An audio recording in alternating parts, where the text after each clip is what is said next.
Aluma Capital, celebrating a decade of trust, investing in your future. Dit is tyd vir volgens krantbesprekings en Sharonike Nel sluit volgende ons aan. Goeiemôre Sharonike. Môre julle. Ons begin volgende by die brug oopkaarte nodig oor die geheime Chinese projek. So, julle sal nou onthou hierdie bom het nou so stuk begin bars oor die naweek wat daar gesê word hoekom is daar nie met byvoorbeeld die oorsigtelike komitees vir militêre aktiwiteite gepraat hieroor nie. Want blykbaar is hierdie al verlede jaar in September in Beijing onderteken. Dit was 'n deal gewees van so 260 miljoen rand, weet klein geld. En 'n deel daarvan is dan die opgradering van die brug wat daar naby Bloemfontein is.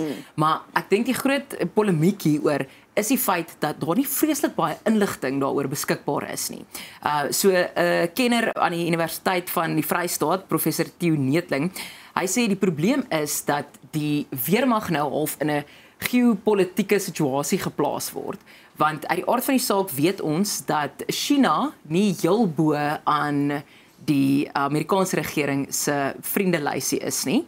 En die probleem is dan nou alhoewel die weermag niks te doen het met wat tans ergens anders polities in terme van die G20 presidentskap en wat ons nou verwag die naweek gaan gebeur in Johannesburg gebeur het nie, is dit nou nog steeds so bietjie van 'n luister, ek gaan nou met 'n maatjie speel waarvan jy nie hou nie, maar eintlik wil ek jou tevrede hou. Ja. So ek dink dis op hierdie stadium is dit die terugvoer wat van alle kante afkom, is die grootste probleem eintlik wat hulle noem die groot geheimhouding.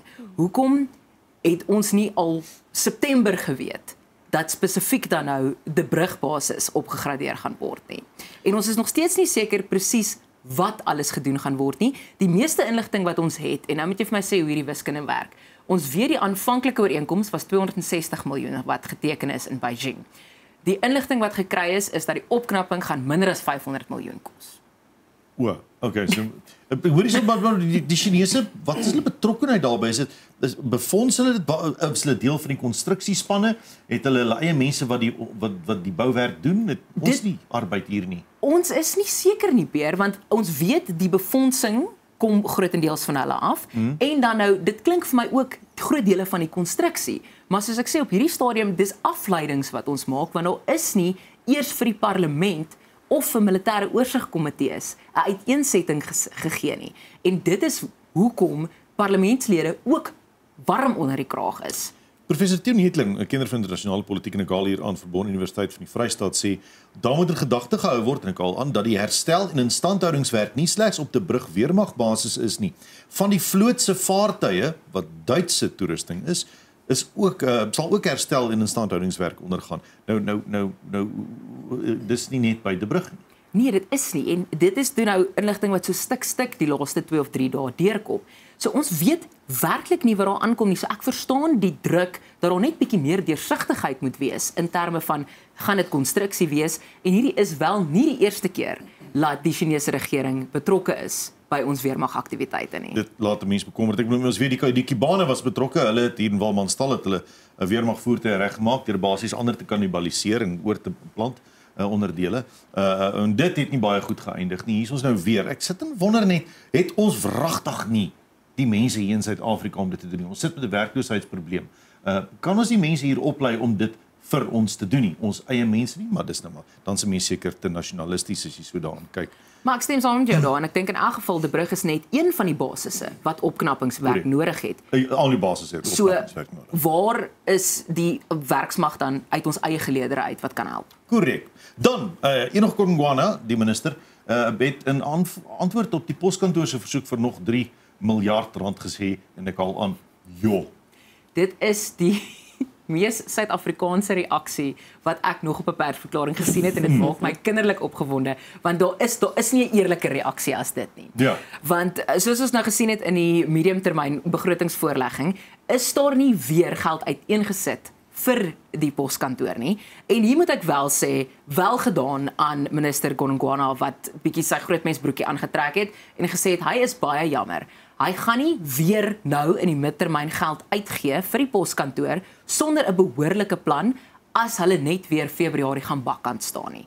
En is die eerste keer wat hy baie reguit gepraat het oor die praktiese implikasies van waar die poskantoor tans is. En waarheen dit op pad is. Wat hy reguit gesê het, daar is koeriermaatskappye wat baie duidelik die werk van die poskantoor oorgeneem het. So wat is die langtermyn volhoubaarheid hiervan? Want maar dit is nou presies wat jy sê. Toe hulle vra hoorie, maar wat dan nou van die poskantoor? Was sy aangehaalde antwoord verbatim? Ja. So dit sou nou nogal my reaksie ook gewees het, want hy sê hy's bereid om te luister as die poskantoor wil kom praat, want ons weet ook hulle het 'n nuwe direksie nadat hulle in besigheidsredding was. En hy het gesê kom sit, maar sê vir my, wat gaan julle met hierdie geld doen? Want wat is die toekoms van die poskantoor? En dit is eintlik vir my hartseer, want dit is 'n entiteit wat regtig 'n groot deel uitmaak van ons land, maar op die einde van die dag kan jy nie aanhou geld instoot in die ding in as dit nie gaan werk nie. As jy net jou voertuiglisensies daar gaan hernu. Wat jy in elk geval nie eers meer daar hoef te doen nie. Dan Arthur se einde wink waarskynlik. So ek is vasoortuig, julle het ook al in die week hieroor gepraat, want ons het oor die naweek gehoor dat die implementering van R2 wêreldwyd, nee asseblief behoede ons dit, landwyd geskuif is van die 1 Desember af, nou nog 7 maande uitgeskuif is. En ons weet in Gauteng is dit nou al 'n hele lang ruk, is dit gedeeltelik van toepassing. Maar die probleem is, dit word ook nie toegepas soos wat dit moet toegepas word nie. Die belangrike ding om te onthou is, R2 is nog nie amptelik deel van die strafproseswet nie. So nee, hulle mag nie langs die pad jou lisensie konfiskeer of jou dwing om daar en dan 'n boete te betaal nie. Selfs die woordvoerder van Fines for You het gister ook gesê, hulle mag dit nie doen nie. Sy sê sy sit week op week in die hof namens kliënte as gevolg van spesifiek die Johannesburgse metropolisie wat motoriste aftrek en daar en dan dwing om boetes te betaal, sê jy mag nie ry nie, vat jou lisensie, vat jou kar, hulle mag dit nie doen nie. En advokaat Anton Alberts, hy's 'n Vryheidsfront Plus lid van die Gautengse provinsiale wetgewer. Hy het gesê, dieselfde gebrek aan legitimiteit en bestuursvernuf wat ons gehad het met e-tol, wat toe nou ook die hiernamaals in is, sien ons nou met R2. Ons hou aan om dit net uit te stel, want die munisipaliteite is nie landwyd gereed vir hierdie ding nie. Een van my gunsteling woorde wat gebruik is hulle moet nog werk aan die harmonisering van sisteme.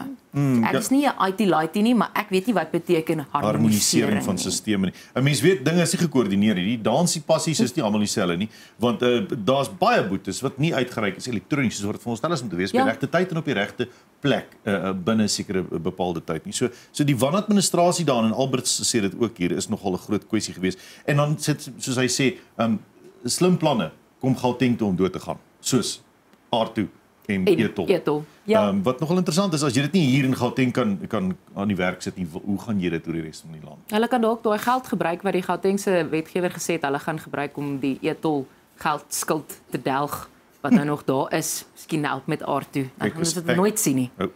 Europese maatskappye as wat belê het in die e-tol is ek al emosioneel nou gewees. Anyway, want dis vir ons dit befonds het. Dan moet ons 'n bietjie praat oor skoonheidskompetisies, net so vinnig enetjie. Hierdie was vir my ook 'n baie gunsteling storie. Ek weet nie of julle die video gesien het hierdie laaste paar dae van die finalis by die Mevrou Wêreld Chili wat death metal gesing het. Sy het gegrom en gegorrel. Dis musiek waar die mense so gil. Ja, gil dink ek is nog mooi, want jy kom half vir hom hier diep onder, as ek dit nou so maak sien jy al 6 my dubbel kenne. Maar pragtige vrou wat toe nou vir haar talentgedeelte werklik 'n aggressiewe death metal, dit was heel indrukwekkend gesing het en sy het gewen. So sy is nou amptelik grommende skoonheid. Die grommende skoonheid en al wat ek net dink is dat hoekom het ons nie iemand wat 'n konsertinaatjie speel of so iets vir die talentafdeling by Mevrou Suid-Afrika nie? Naaltjies breek. Ek dink is fantasties. Ja, sien jy het nie naals nodig om te gorrel hier nie. Shar, as sê heavy metal nou nie jou ding is nie? Hierdie is vir my so 'n mooi storie. So as jy enigstens 'n aanhanger is van die rockgroep AC/DC, dan sal jy die liedjie It's a Long Way to the Top ken. En dalk die video gesien het uit 1976 waar die groep agter op 'n flatbed, ek weet nie wat se Afrikaanse mooi woord vir dit nie. Platlorry. Ja, 'n platlorry. Ja. Ja, sê 'n platlorry. Ek weet nie. Het hulle deur Melbourne se strate gery in 1976 en toe nou It's a Long Way to the Top gespeel oor speakers. En wat hulle nou gedoen het is nou honderde doodlesak spelers bymekaar gekom, net so onder die 400 om It's a Long Way to the Top weer te speel in dieselfde area waar hulle dit gedoen het. Het al die vensters gebreek terwyl daai ouens Hulle het hulle alles gegee, dis 'n wêreldrekord. 2 van die ouens wat doodlesak gespeel het op die plein in Melbourne was op die plat trok Die in oorspronklike 1976. En dit is alles nou net voor AC/DC gaan speel by die Melbourne Cricket Ground.